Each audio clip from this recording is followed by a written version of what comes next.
Good afternoon and welcome to another series of TalkSports, the Saturday Sports Special. Well, what do you know? This Saturday, that's today, dedicated to cricket. Cricket, in its totality. We'll be looking at the just a little review of the recent tour of Bangladesh. That's West Indies tour of Bangladesh. The upcoming series against Sri Lanka, along with the announcement of the teams, the squads for the T20 International and the One Day International Series. And then later on, we'll be heading to Sydney, Australia. We'll be speaking with Ashley Gray, an Australian cricket writer. We'll be talking about the Kerry Packer series, when the West Indies guys toured Australia back then. Sorry, South Africa back then. Is an Australian writer, sorry. Back then, that the 20 West Indian cricketers. And he has published a book, and we'll be speaking to him about that book and some of the interviews he had with some of these players back then. So that will be a little later on in the program. But for now, we'll be looking at the West Indies cricket in particular, and not forgetting the final of the CG Insurance the Super Cup 50. And no doubt, no other person than the legendary Joseph Reds Perreira, who is live in St. Lucia, who is joining us to speak to us about the West Indies cricket, West Indies tour to Bangladesh, upcoming series against Sri Lanka, and the teams recently announced. Let me say good afternoon to you, Joseph Reds Perreira. Good afternoon to you. Yeah, and good afternoon to you too. It's a lovely afternoon in St. Lucia. Temperatures are maybe just about 80, nice wind. And I don't know how cold it is where you are, but I'm very lucky. Yeah, well, it's a bit mild today, and this weekend should be mild with a little rain. But indeed, it's good weather, I think, for us to be on the sofa looking on cricket. Yeah. So thank you very much for joining us. And as I indicated, Reds Perreira will be with us for the next half an hour or so. And then following that, the West Indies selectors, along with Jimmy Adams, just concluded a press conference. So right after Reds Perreira, we go into that press conference, and we will hear from the selectors. The selector in particular, that's Roger Harper, and then Jimmy Adams, the director of Cricket West Indies. We'll hear from them, and then we'll go into the second segment. We'll be joined by Ashley Gray out of Sydney, Australia. So Reds, let's start off. Your assessment of West Indies' performance in the recent tour of Bangladesh and test series win, I should say, a first for the West Indies in a very long time. What's your assessment of that recent, first of all, the tour itself, not forgetting the One Day International, but the limited overs and the T20, and then the test series. What's your assessment, Reds? Well, if I could sing like the mighty sparrow, and I wouldn't try, I would try to sing the dream, the impossible dream. It was an impossible dream as the West Indies won the test series after being outclassed in the shorter format by 2-0. Now, previously, when Braffett took the team, a stronger team, to Bangladesh, we lost that series. And without all the stars pulling out, which I think is disappointing, because we do not see that happening with Australia or India or New Zealand or England, South Africa, etc. But it happened with us, and of course, people have the right to make that decision if they so want. But it's worrying. After all the stars pulled out, they had to send a weaker team. I'm not going to say a second team, a weaker team. And I think they surprised us all.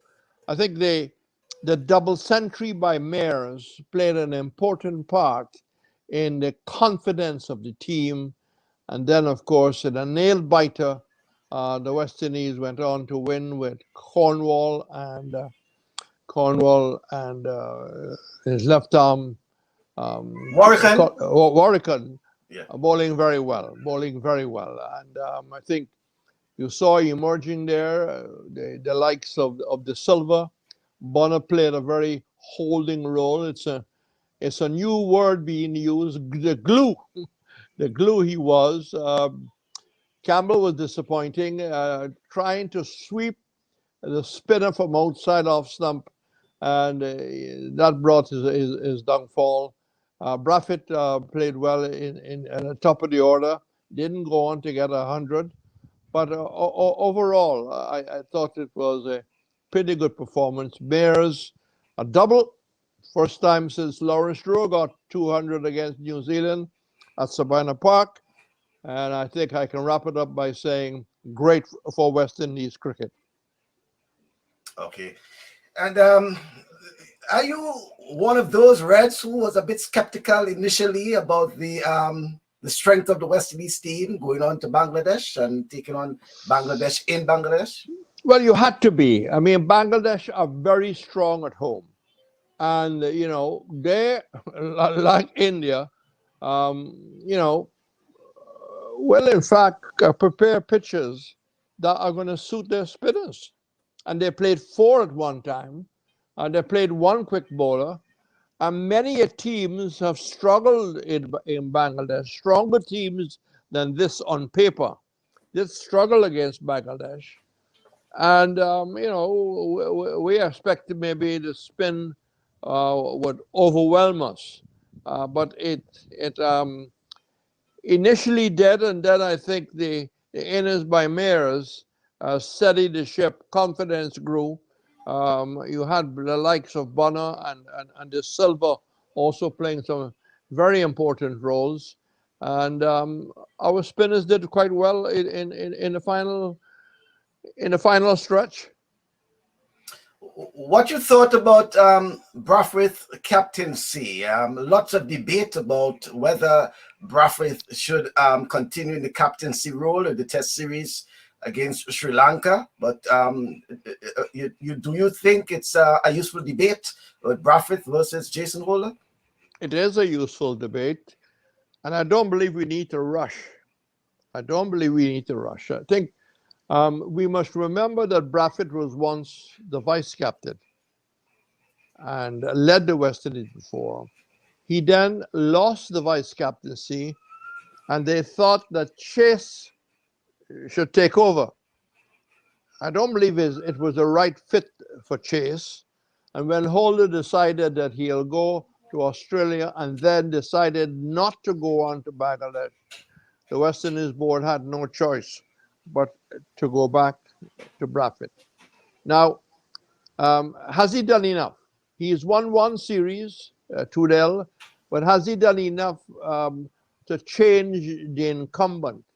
The incumbent has had some criticisms, like many of our captains of late, and not enough attacking field. You don't get the third slip coming in, or the forward short leg, or the silly point coming in.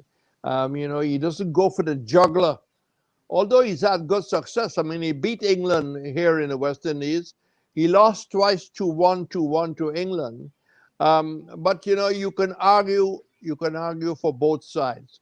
But once you bring the reign of Holder to the end, you go to Brathwaite.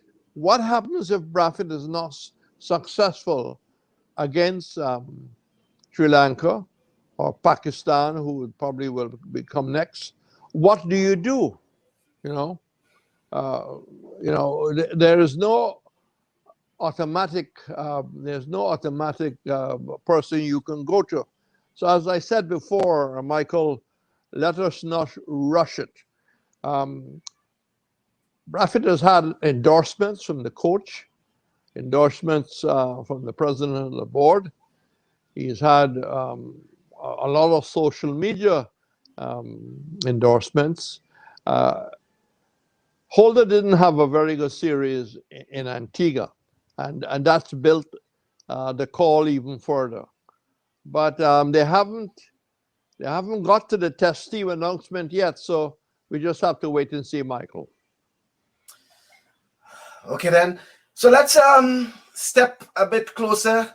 The announcement on Friday, the squad, they consider it to be exciting squads for the ODI and the T20 International Series.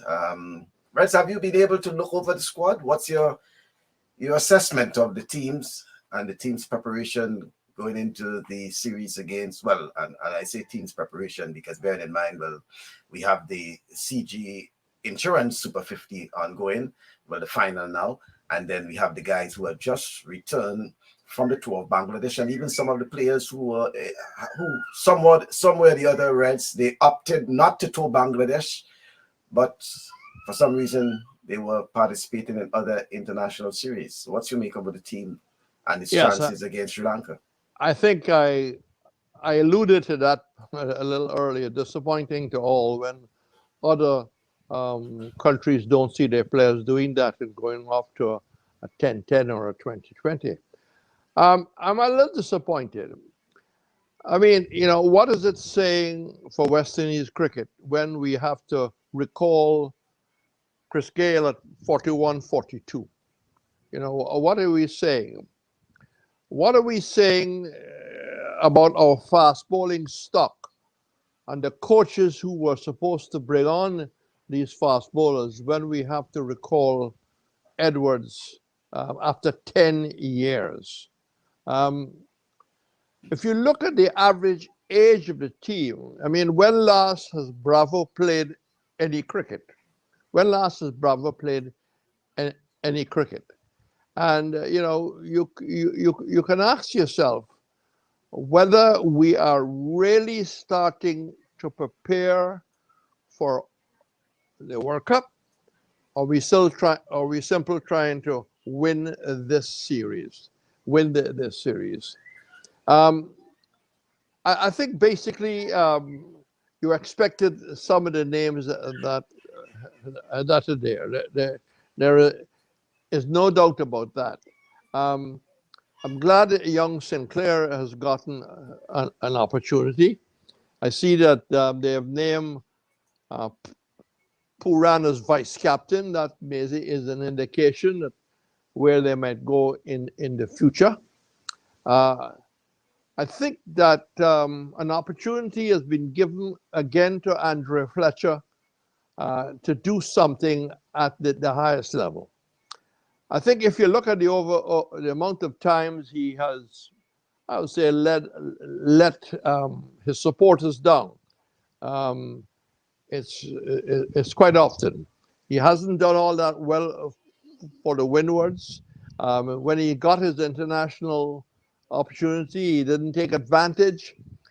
And I think he is more focused on being, as they say in India, a rock star, this spice boy, than really concentrating on doing well with the bat, not, the latest style, how you look. Nobody remembers that. People remember runs. And this is a final opportunity maybe for Fletcher, which I think is a surprise pick, because if you look at the present tournament in Antigua, he's really struggled at number 3. He wanted to bat at number 3. And I think that he has put a very small price on his wicket. So, Michael, I hope that he takes full advantage of the opportunity. He got a couple of good scores. Once, of course, he's played.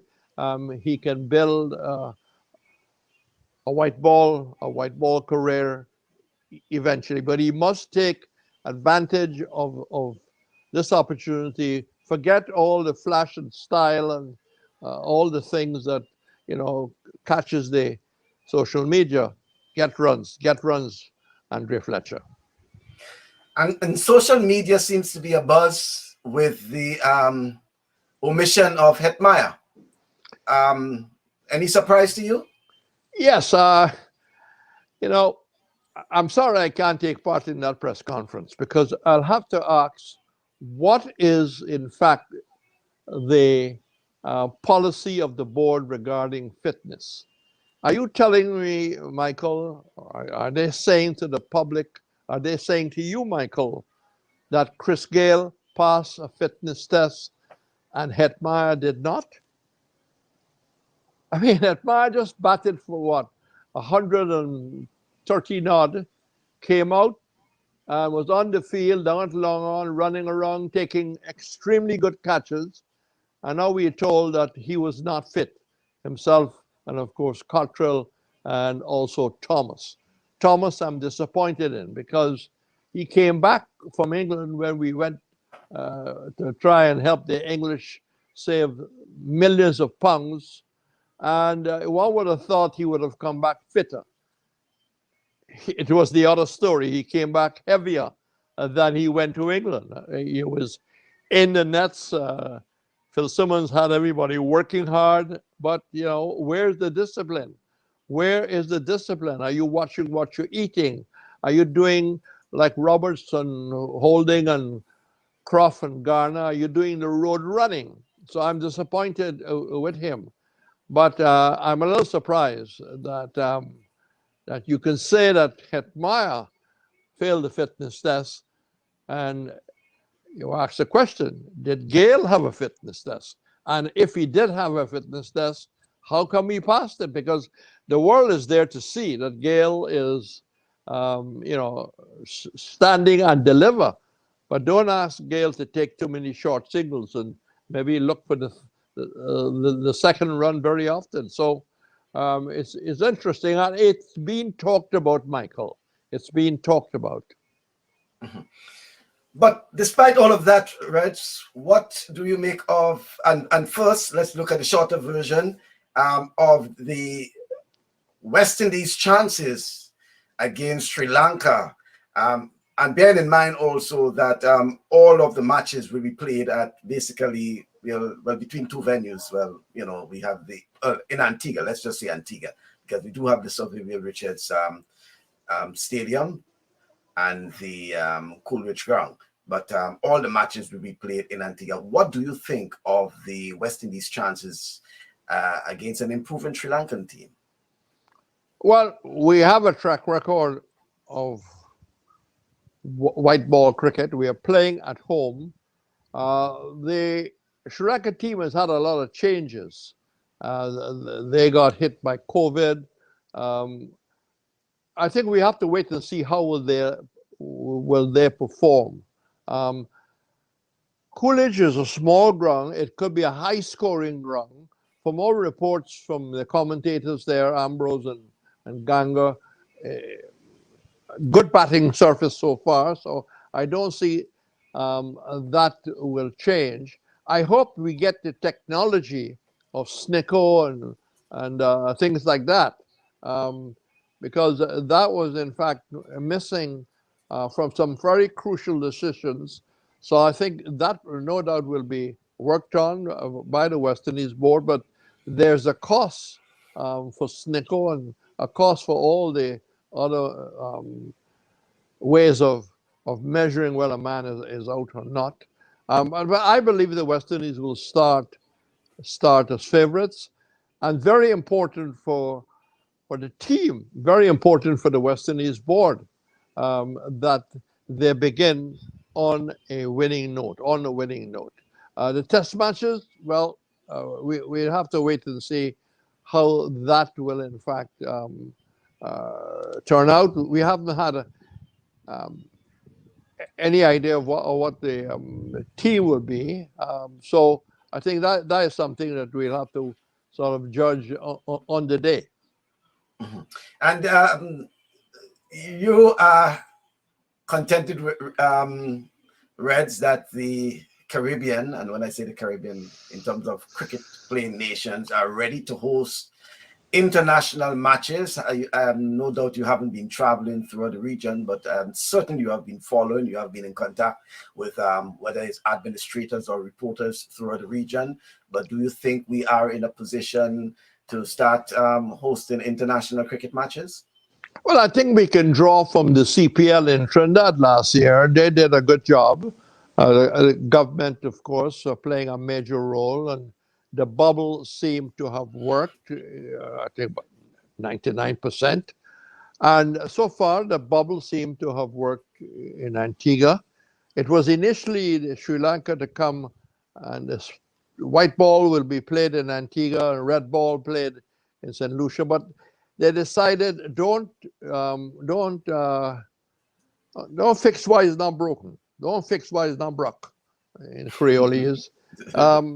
They had the bubble operating for the women under Courtney Walsh. They had this bubble operating for all the teams in the Clive Lloyd 50 over. And they must have said to some, look, let us eliminate traveling and having to quarantine, right? Starting all over. It's working here. Great support from the Antiguan government in very difficult times, very difficult times. But the ministry helped all the doctors from the board, the Antigua and Barbudan doctors, and whatever went into the planning, the hotels they use, the protocols they use. I think to answer your question, yes. And St. Lucia has been promised to be considered, whether it's Pakistan. I think you might have the same situation here, where they might simplify playing all in St. Lucia, and that might be the same situation if Guyana is on the cards or Trinidad is on the cards. I gather that Antigua has put it, Jamaica, correction, has put in a bid to host the Australian, who are coming out to play, of course, the white ball format. And I think they will have to use a bubble also. So directly, yes, I think we are fairly confident that we have found the formula. It's the whole issue of the veterans, the legends, I should say, sorry, of West Indies cricket and their support, their assistance. That has been, a talking point of recent. Well, it always has been a talking point, but even of recent.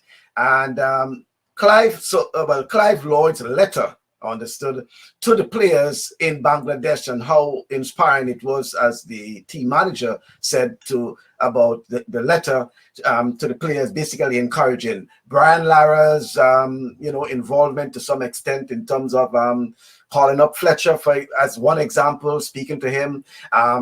Sawan's involvement as well, and then we also see that the involvement of Sir Courtney Ambrose to some extent in terms of commentary, Courtney Walsh as West Indies women's cricket coach, and even Shanda Paul as assistant coach to Ghana. So I'm bringing the point across, Reds, in terms of the involvement and direct, in some instances, the legends' involvement in West Indies cricket.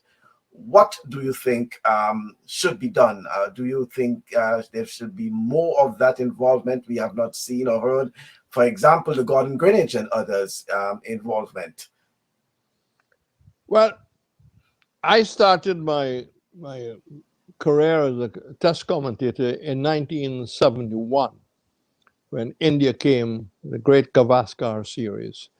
And in the next 25 years, 30 years that followed, under Lloyd and Sir Vivian Richards, in fact, Sir Clive Lloyd and Sir Vivian Richards, there was a lot of former players around, and they were welcome in the dressing room. Persons like myself and Tony Koja, we will quietly ask permission to enter. But the former players were definitely welcome. They didn't overstay their welcome. And they might have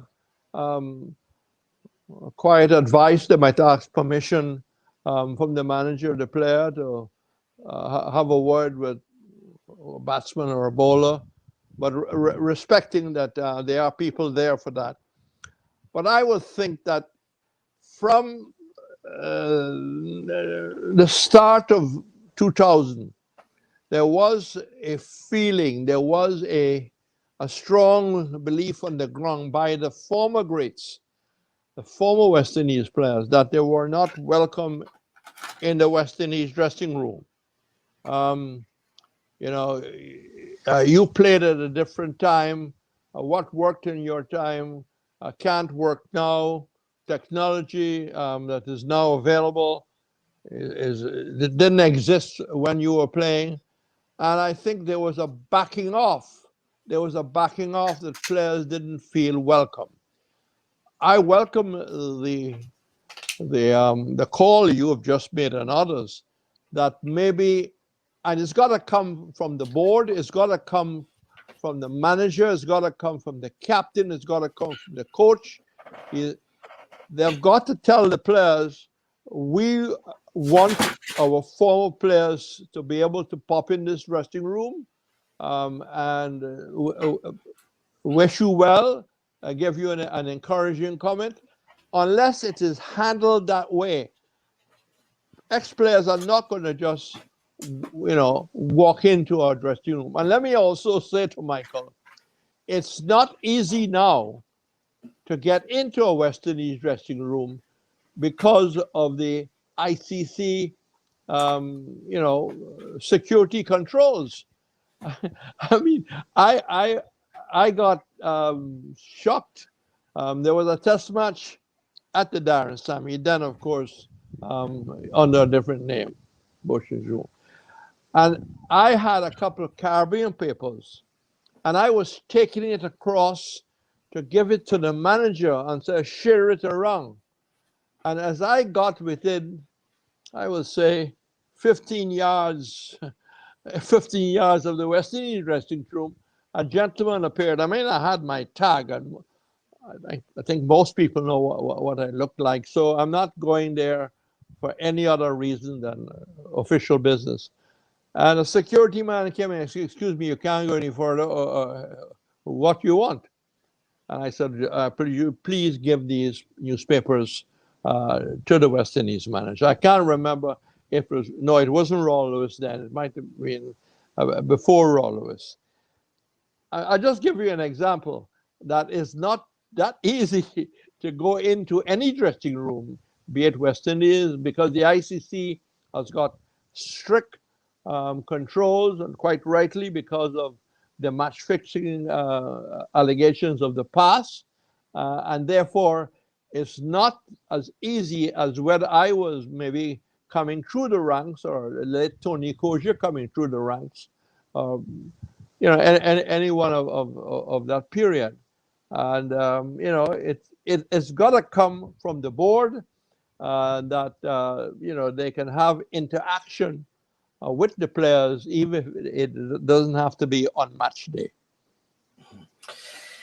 Yeah, well, that's interesting enough, Red. So I want to thank you because we indicated that we'll just have half an hour. I don't know if you have a well, I have made an adjustment to the other commitment, so I can go for another 20-25 minutes or so.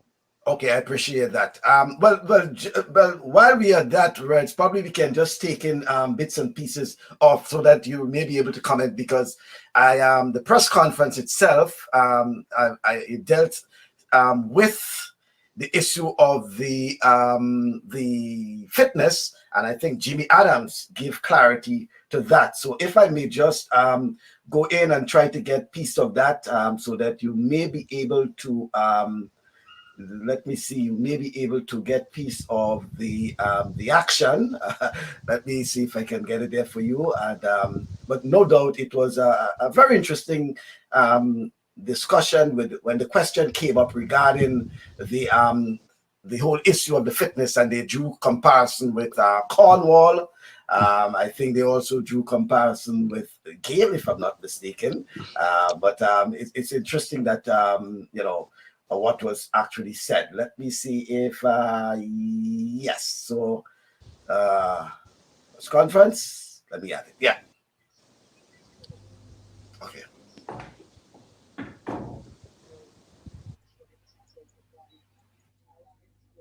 Hello? Yeah, can you hear me, Dario? Yes, I hear you. All right. Now, my first question is to Roger Harper, and it relates to a question I had posed to him yesterday, because I just need some clarity on the selection process of fitness. Huh? Can you explain, Mr. the minimum standards for fitness as it relates to the agreement between the CWI and, of course, the Players Association? What does that minimum standard mean?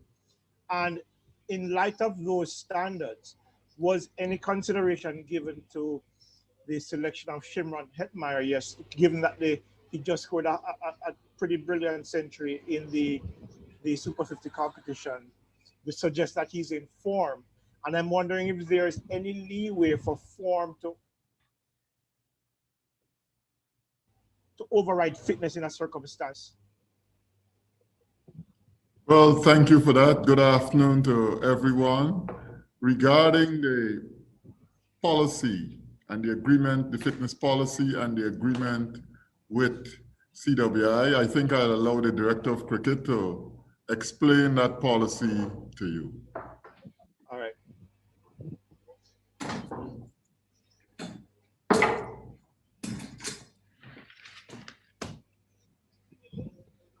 Hello? Jimmy, yeah, man, go ahead, Jimmy. We're listening. I hear it. Yeah, so the question that was asked was an explanation of the policy.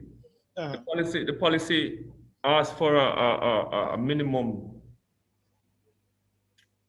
standard in certain aspects of the fitness testing. So on the yo-yo intermittent test, that minimum standard is 40. And for a couple of years now, we have had a policy that speaks to selection being tied to the achieving of that minimum standard. And it's pretty simple, and it's something that all the players are aware of it, that failure to get to 40 makes them unavailable for selection. So when the panel sits, the first thing that they will consider before looking at the teams and the squads that they want to put together is who are the players who are available through achieving that minimum standard. So that explains in part some of, well, I hope, the question that you're asking. All right. My follow-up to what you just said, though. Yes. What constitutes that 40? And then, I don't want to sound like I'm picking on anybody, but I'm just drawing a comparison then. You know, how does Raheem Cornwall's selection weigh in terms of that selection policy with that minimum standard? Because I understand and I completely appreciate and welcome the minimum fitness standards. Yeah, but there is just a little bit of cloudiness as it relates to how players are selected. No, I understand. Considering those standards. So as is best practice around the world, there are going to be times when players, for different reasons, might be unable or incapable of achieving minimum standards across either the whole battery of tests or certain aspects of it. And there are exemptions that are given to these players. And the four main areas that are considered for these exemptions would be the player's age, individual physiological limitations, their injury history, and also their training history. And this is standard across many high performance environments, and we are no different. This is also something that has been in place certainly from before I came, because I was introduced to this document when I came here, and we have simply been applying it as the years have gone by. There are, as you know, quite a few players at the moment who have been exempted under one of these four headings. And it is something that I think maintains a robustness about the situation, so that if, for example, I were to use a situation, if I go back and look at an Indian spinner in the 70s who had a withered arm, if he were to do an upper body strength test, he would not be able to complete that test. And therefore, in that area, he would have to have an exemption. And if that test were tied to selection, then you could see how an exemption there would work in that situation. So it is making sure that we don't discriminate against players who may have issues, injuries, long-standing chronic things that prevent them from completing some of these tests. So this is something that is is out there. It's not a secret. It has been communicated to the players. And every time they sign a contract, their contract speaks to them agreeing to this, and it is sent as part of the contract. Yeah, man. And I get that, Jimmy. And I don't want to take too much time. It's just that when you No. I'm happy to put it out there because I think this is something that would create more clarity over the issue, which is what we all want to do. Mm-hmm. But my final question then goes to you again, because the second question would have been aimed at you. You look at the number of centuries in the ODIs this year, the Super 50. Yes. It is encouraging. Huh? At least I don't think you've been around where there has not been a century scored by one team or the other. Yes. What do you put that down to? Standards, or is it the environmental conditions? What do you put it down to? What do you think? I think how do you rate it? To be honest, I think it could be a number of things. Having watched almost all of the games, I will say, and I want to pay credit to the ground staff at both grounds for preparing what I would call, let's say, one-day friendly pitches. I'm not sure if the bowlers in the competition would necessarily agree.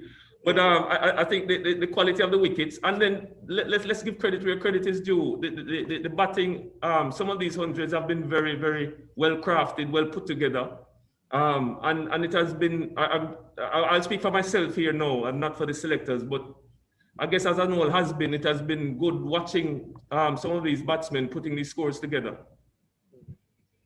All right, cool.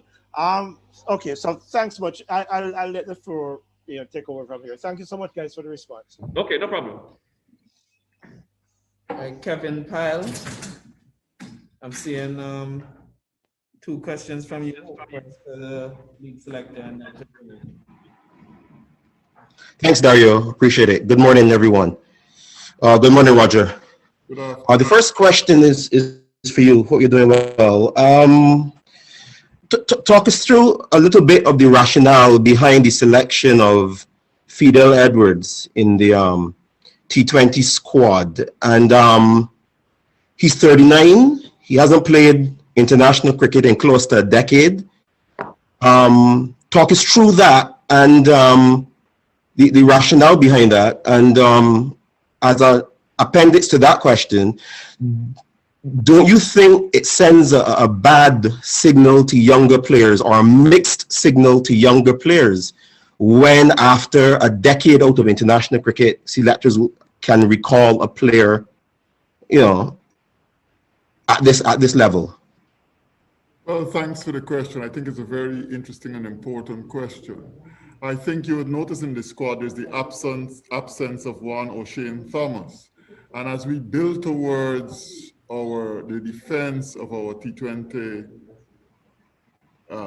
championship, we're looking to sort of put together the sort of squad, the sort of team, sort of squad with the sort of players that we think will best serve us in that defense.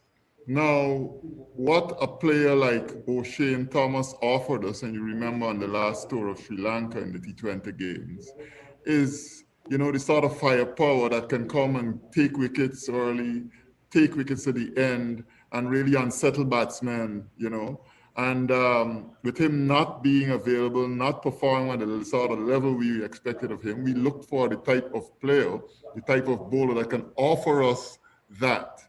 And I think when we looked around, the only bowler we thought at this time who offered us that sort of pace, that sort of firepower and penetration was Fidel Edwards. And in relation to what message it sends to the young players, I would hope certainly it sends a message to the young players of the standards they need to attain. You would recall our performance in some of the T20 games, for example, in New Zealand, and us losing some games and where we were deficient. I would hope that the message that is sent is the standards that need to attain and the sort of players that we need to have in those sort of teams, and that guys will work harder at developing their skills to get to that level. Roger, we had a guy like Kesrick Williams who took like 13 wickets last year in the CPL. He only bowled 2 overs in New Zealand. I mean, wasn't there consideration to maybe investing in a 31-year-old or persisting with a 31-year-old? Yes, he doesn't have the pace of Fidel, but I mean, for all intents and purposes, Fidel took only a handful of wickets in the CPL last year. Of course, we considered Kesrick, but like I said to you, Kesrick would not be competing with someone like Fidel for the sort of job we're looking for, and for giving the team the sort of service that we need. You know, that firepower up the top of the order, and again towards the end of the innings. And I think that Kesrick has a tremendous career record. But I think, you know, if you look at the last year or so, last few games that he's played, there are a number of questions that could be asked. Okay, thanks, Robert. Roger. The next quick question is for Jimmy. As it relates to the fitness standards that you spoke about earlier, as it relates especially to Shimron Hetmyer, now, I just need to get some clarity on the fitness standards as it relates to the international team and the fitness standards as it relates to franchises. And if you don't think maybe there should be a closer correlation between the fitness standards expected at franchise level and the fitness standards expected at the international level, largely because, I mean, if Hetmyer has played almost every single game for Jaguars, Roston has played almost every single game for Pride. Why is it that they can qualify to play at their fitness level for the franchise, but not at the international level? Well, let me just give you some, basically some facts as regards to the different levels. So in the West Indies team, the minimum standard for selection ties into 40 on the yo-yo test. At the franchise level, franchise players who don't meet that level are fined. So there is a correlation, right? But I want to stress that for the international players, that is a minimum standard for selection. Where we are moving these players is to get that everybody past 50. Okay, and I don't make I'm not apologizing for that in a sense. In most systems across the world, there tends to be a higher standard for the international players across different sports than you would find for club players or first-class players. But there is an acceptance within Cricket West Indies that 40 mark at this point in time, and I'm not saying that it will stay at 40, but at the moment it is 40, is where we expect as a bare minimum our international players are before being available for selection. I don't know if that answers at least part of that question. It does, Jimmy, thanks. But don't you think that what that does is it allows players at the franchise level to lax on their fitness just a little, to the extent that when they are available for selection at the international level, their fitness is not where it ought to be? You could say that, but what it is guaranteeing us and where it is consistent across the board is that everyone is at the same level or potentially to be available for selection. So anyone, whether you are a franchise or international, who dips below that is going to be unavailable for selection. Now, if you go pre-COVID, and you know, we will pick this up now, COVID sort of interrupted the usual sequence for international players, is that while 40 is our minimum for selection, every player will have individual targets that are over 40. The fact that they're playing means that they're 40 or above. But I give, as an example, if I run 44 on my last fitness test and that was my target, my next target is going to be maybe 5 to 7 levels above 44. So they are operating on a slightly higher scale. But what we don't want, and with the consistency we want, is that every player in the Caribbean knows that if they are aiming for international cricket, then this is the minimum, and I'm stressing the word, this is a minimum target that will make you available. There is nothing to stop individual franchises from moving that. That is not, I mean, we would encourage that.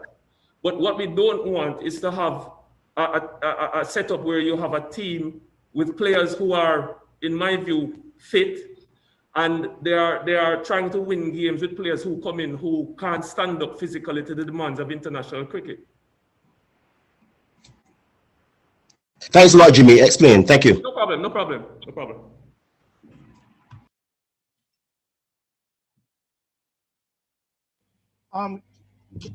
Barry, I don't mean to supersede your supersede your thought. Ask a quick question, follow up, Jimmy. When it comes to fitness, are players left up to their own devices, or is there a system under which they're required to obtain a certain level of fitness when they are constantly tested, either by their franchises or by Cricket West Indies? I'm just trying to get a sense of because there are a number of players that came with a quarantine. At a minimum, they'll be tested twice a year, minimum. Okay, now those two tests will carry consequences, but there are tests that are done that can be done at any time. For if the coach wants to get a feel for where his squad or even where an individual is, they might put him through that battery of tests. Players might be coming back from injury, and the medical panel might decide that, okay, he is now recovered and it is time now to see where his levels are. Let us run through the battery of tests. That gets recorded, and it is from that testing that you can actually start to put an individual program around that player. If we did not have these testings, then we wouldn't know, because all the programs that they have are individualized. And following on from that, whenever players leave tours, they are going home with both technical and physical programs that we manage through the various practitioners in the different regions. So there is ongoing, for the contracted international players, it's a 12-month process that we manage, but sometimes we have to manage it long arms through the local physio, the local strength and conditioning, or when it comes to technical, we manage it through the local coaches.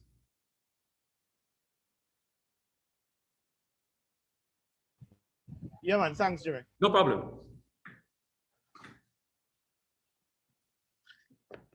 All right, so we have probably about 12 to 14 minutes left, maximum of this engagement. I'm seeing questions from Akeem Green for firstly Jimmy and then Mr. Harper, and then I'm seeing questions from Brandon Corlett. All right, those are actually the two indications that I'm seeing currently. So what I'm going to do is I'm going to bring Jimmy back into the screen and let Akeem proceed. And once Jimmy is finished, Akeem will pose his question to Mr. Harper, and Brandon will come in thereafter. Hi, Mr. Adams. Yes, sir.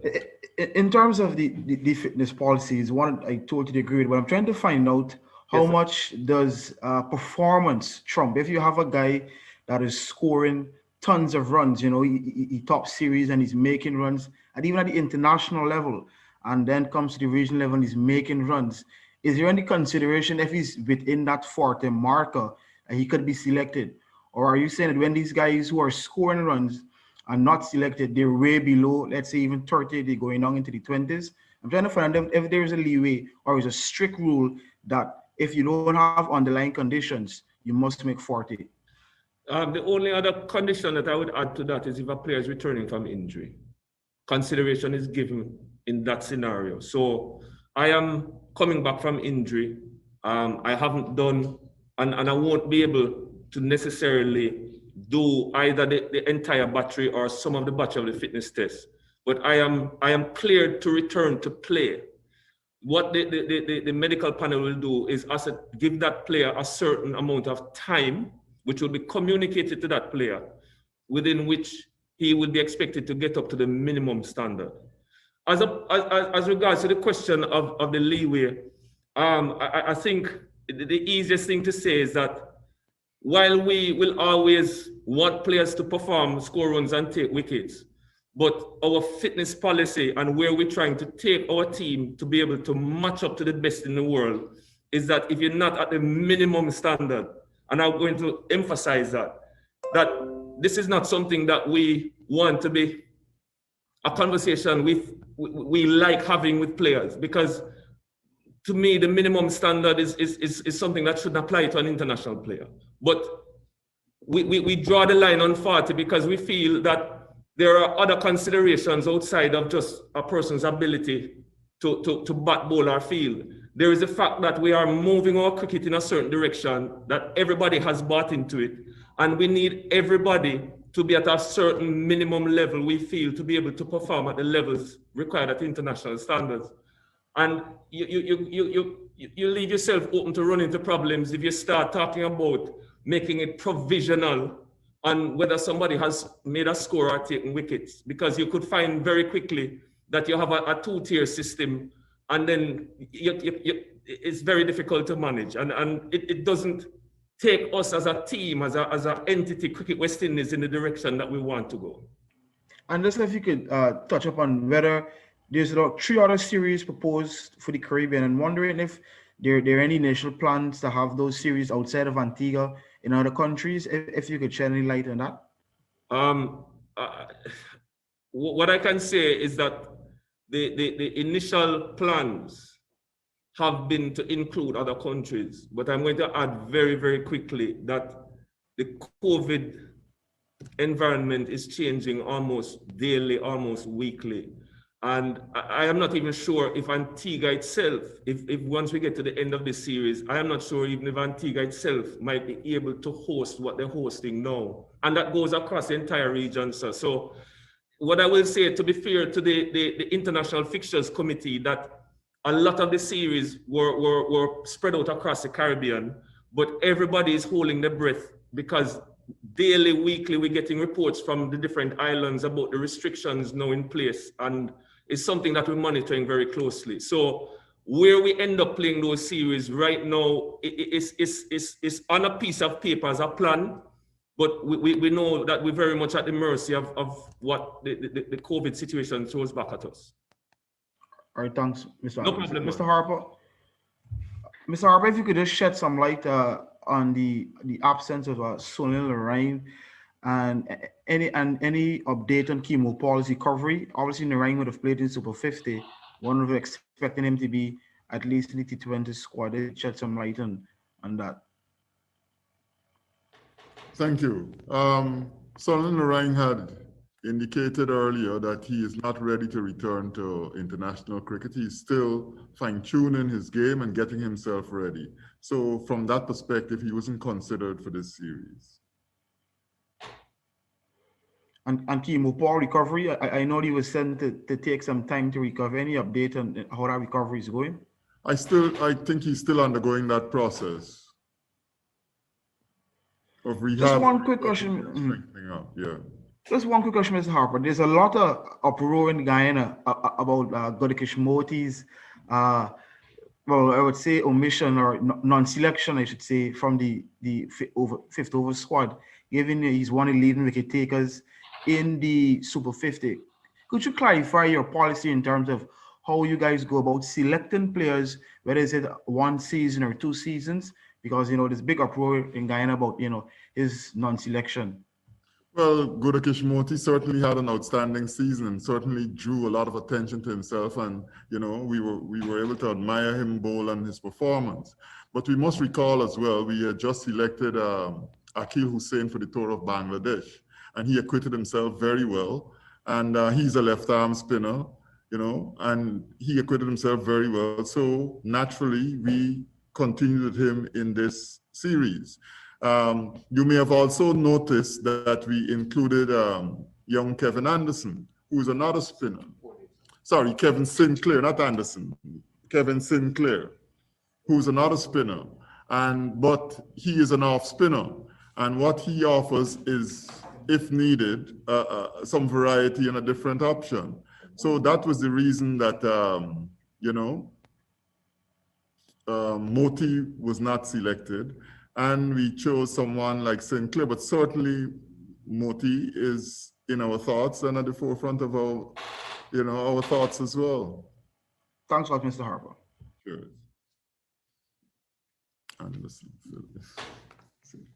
Mr. Harper, Brandon from Guyana Times here. What was the selection, the rationale behind the selection of Jason Mohammed? Jason Mohammed. Well, you see, Jason Mohammed, you would have noticed that Jason Mohammed is one of the leading run scorers in this tournament. And apart from that, with the absence of someone like Roston Chase from the squad, if required, he also offers the option of bowling a few off breaks as well. So that was one of the things we considered when we selected someone like Jason Mohammed. Thank you. And what sort of role is Romario Shepherd expected to play in this series? Well, Romario Shepherd has been in the one-day squad in the past. I think he missed the tour of Bangladesh due to, unfortunately, contracting COVID. He's back in the squad. You know, Romario offers us quality seam bowling, and you know, he's a useful batsman as well. So we expect all-round contributions from him. Thank you.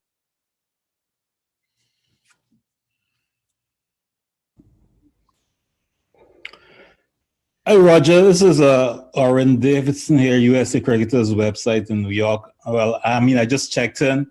Not too sure if these questions were answered before, but I'm curious to know, I mean, in terms of the fitness test, can you explain when Sorry, sir. We went through this. We went through this for the first half hour, so I don't think it's appropriate for us to go through this again. The director of cricket answered this, you know, but 6 or 7 questions on this. So I think there are a number of other issues that people would like to cover. Yeah, Aaron, my apologies. I realized that you came in slightly delayed, but there's also a process that we've been going through in terms of taking the questions. So my fault for not updating you once you were in. We have indications in the chat that we're moving through chronologically. However, Adriel, I see that you have your hand raised, and I think that I've seen it there basically since the beginning. So my apologies for not acknowledging that before. Your question will probably be the final one because we only have just about 3 to 4 minutes left of this engagement. Adriel, please proceed. Yeah, just going back to the question for Jimmy about hosting matches. This being, I guess, is a unique situation. Obviously, you're playing all the matches in Antigua, but I'm sure that the bean cultures will not be too sad to see this happen, because it does provide an opportunity to weigh the benefits of maybe when we have smaller tours and you know, we have this constant complaint about making profits from home tours, that this could probably offer the bean counters a trial run to see how running a series in one territory will work, considering that you also have Jamaica and Trinidad with 2 international venues, albeit yes, we know some of them still need to be certified. I'll start answering that sort of big picture and then come into that particular aspect. I think it would be fair to say that the last year has taught us quite a bit in many areas about how we function as a cricketing entity here in the Caribbean. Yes, we have cut down in certain areas on costs for having the whole series in one venue, but I think that with COVID, there have been added costs to our cricket that we would not have been as aware of when this whole planning for even for this series began. So when you look at the costs of, say, for instance, testing upwards of 150 to 200 people every week at $150 per test, you start to understand some of the considerations that we've had. When you look at the costs that we have to take on board for players who are returning home and are going to quarantine, and we have to cover those costs, a lot of that has impacted the planning. So yes, we are seeing maybe some benefits, but then there are certain issues that I don't know how you put a price on them, but you have to consider the fact that the Caribbean is a group of islands, and there's an interest in the game throughout the region, and it might not be the benefit. It might not benefit us in terms of the development of our game if we don't get cricket around the Caribbean to generate that interest that we want, to get more people playing, more people interested. So there are financial, I guess, aspects to what is happening here in Antigua, and we'll certainly be reflecting and reviewing very intensely once the series is over. But I don't think I'm qualified to give detail, but something, my gut is telling me that there's far more to where we end up playing the series to come. And even when COVID has passed, whether we stick to one venue per tour or whether we continue to make sure that we take cricket throughout the Caribbean. These are some of the issues that I think would come up for discussion.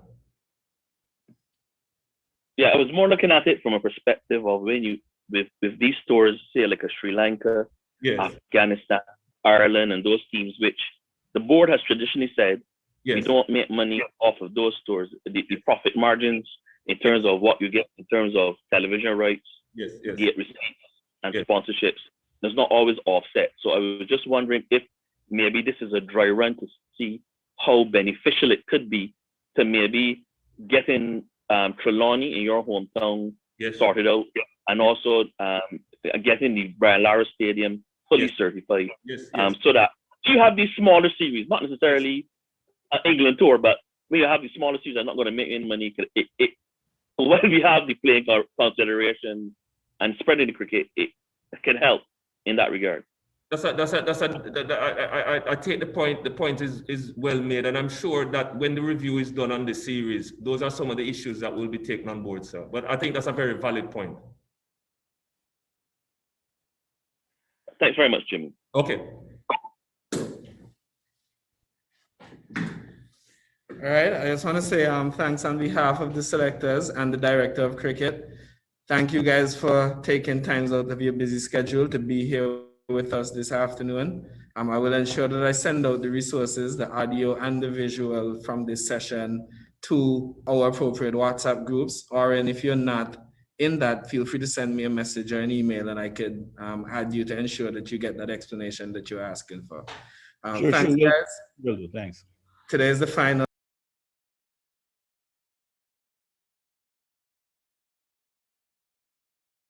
Right. Okay, so we are back,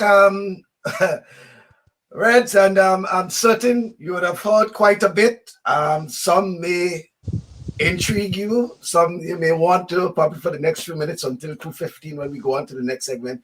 You want to comment on what you have heard. I knew you expressed some concerns, and especially as it regards the fitness, and then some names called, like the Fidel, well, you mentioned Fidel Edwards as an example, Jason Mohammed and others, Moti, and others. What's your reaction, Reds? Well, the fitness explanation by the former West Indies captain Jimmy Adams, it really will excuse a number of players that you may think of, because built into what Adams says is that a player could be excused, for a number of reasons, and I think that will leave the Caribbean cricket lovers never knowing what is the reason why X player was in fact included, when obviously that player, because of what has been seen in the field of play, cannot make the fitness level. But I have a question that I would have liked to ask Jimmy Adams. In other sports, when a season begins, I don't know if you will agree with me, Michael, there is in fact weight taking. So if I am weighing 190 pounds at the start of the season, that player or players weighing 180, 160, depending on basically his body makeup, that player could be mentioned, could be monitored. That player could be checked. You can check players' weight during the CPL. I mean, for example, Thomas, who Roger Harper talked about as being a very important power player at the end in Bangladesh. Was he weighed at any one time where the board could have said, hi, you're a contracted player, you're 10 pounds over your body weight the last time you weighed? And I'm just giving one example. The same thing could have been done for Hetmaier and others. I am not sure that there is, in fact, a focus on players obviously carrying too much weight. And I mean, there's no system in place to intervene during a CPL. It doesn't have to be a West Indies tour. It could be in the 4-day competition. It could be in a local 2020 or a ODI tournament. That is not happening. And I think that needs to be added. That needs to be added to ensure that the players are not carrying too much weight. If you're carrying too much weight, you're overweight, you'll be unfit, and you would not make the level that the West Indies board wants, Michael. Do you share that view? Well, I have to give the benefit of the doubt to the selectors and whatever he said they were using the I think it's the yo-yo system or whatever it is like that. So, but I thought the questions were appropriate, and whether or not the response from Jimmy Adams was on point, that is left to be seen. No, they were. Jimmy did a very good job. Right. What I'm saying is, you never heard a question about whether, in fact, at the start of a season, a player's weight is recorded. So, 6 weeks down the road, you weigh him again. That will tell a story. That will tell if the man is now 10 pounds heavier or 10 pounds lighter, he's going in the right or wrong direction. Right, no question whether Chris Gale took a fitness test. No question. And the concern or the observation you had regarding Fidel Edwards, for example, 10 years in the wilderness at the age of 39, that came up as well. And really, Michael, it's asking a question to our senior coaches, those with the West Indies team, and coaches in general who work for the West Indies board, whether in fact they have not done a good job in bringing on fast bowlers. I would think that a country like Barbados may feel that we have Harding, we have Edwards, and maybe they need to ask a question of why, maybe the coaches hasn't got them up to speed to, as Roger Harper talked about, being able to present the right firepower at the top of the order or the bottom of the order. But I think this debate will continue, and it will be something that wouldn't disappear in the next 24 hours. I know you're very close to bringing on Ashley. I know Ashley very well. And I did spend some time in Barbados with him, trying to open doors and introducing him to people who have had good information on the Rebel Tour. And, when you greet him, you could give him my regards. Yeah, certainly I will. But just to wrap up to Reds, the Jason Mohammed, that name also came up as well. You surprised that? He has not had the best international career, but I think with the non-selection chase. They had to look somebody who has got regional runs, has played internationally, and who could bowl 6 or 7 overs of tight off spin. So I accept that, but it's another age player.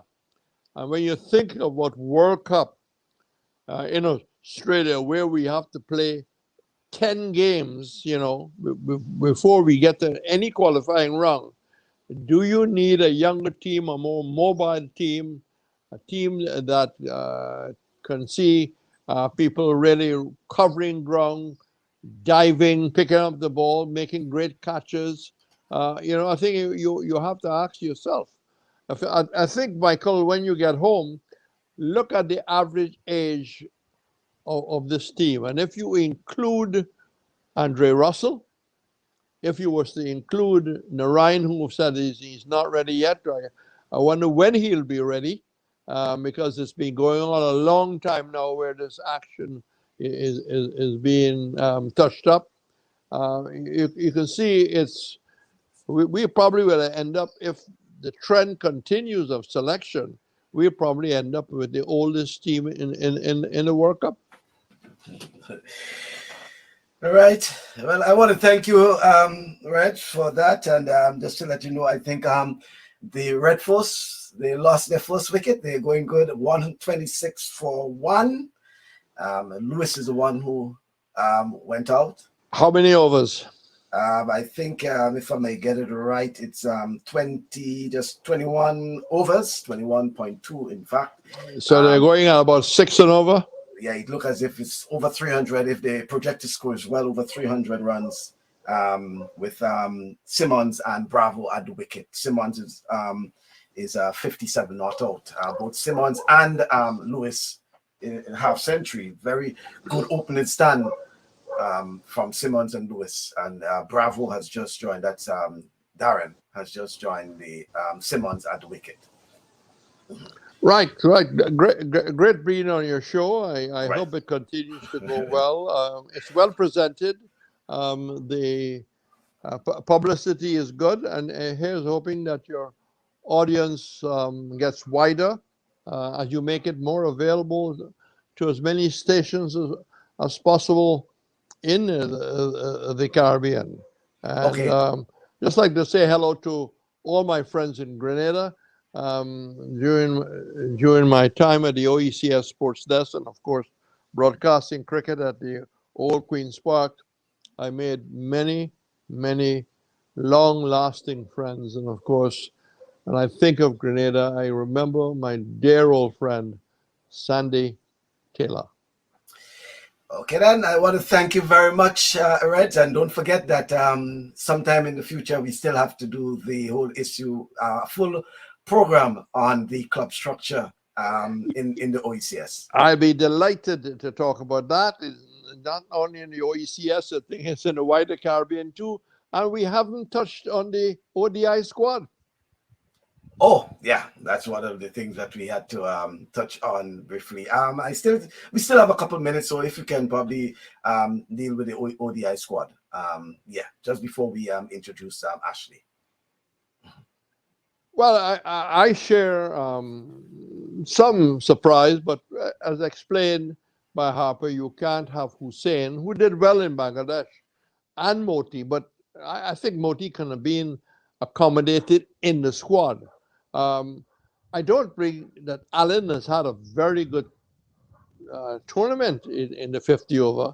I mean, he was ragged against Trinidad and Tobago. He doesn't look like the Allen of the last year or so. And there is a question to Darren Bravo. Bravo looked very out of sorts in New Zealand, right?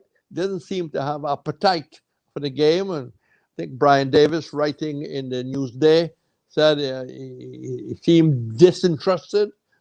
He's not had a great series here. And I'm a little surprised that he is in. A little surprised that he is in. I don't buy the situation with Hetmyer. If you can be fit enough to last an entire day on the field of play, Are you unfit? Are you unfit? But we'll just have to wait and see. We just have to wait and see. The test selection will be interesting. I've picked my 11 already, but I wouldn't want to give you it now. Okay, all right then. Thank you very much, Reds, and all the best. And we hope to link up in the future, as we indicated, for another, this time on the club structure. Very important. Thank you very And much. my special regards to all in Grenada, all the ex-people who helped me a great deal at the sports desk, the media. I cannot, in fact, appreciate what the sports directors did. There are very many sports ministers, and of course the private sector who played a major role. Thank you very much, Reds. Bye. Okay then, right. So there you had it, folks. The legendary Joseph Reds Perreira. That was quite a bit from Reds. Live from St. Lucia. And momentarily we'll be heading to Sydney, Australia. Yes, Sydney, Australia.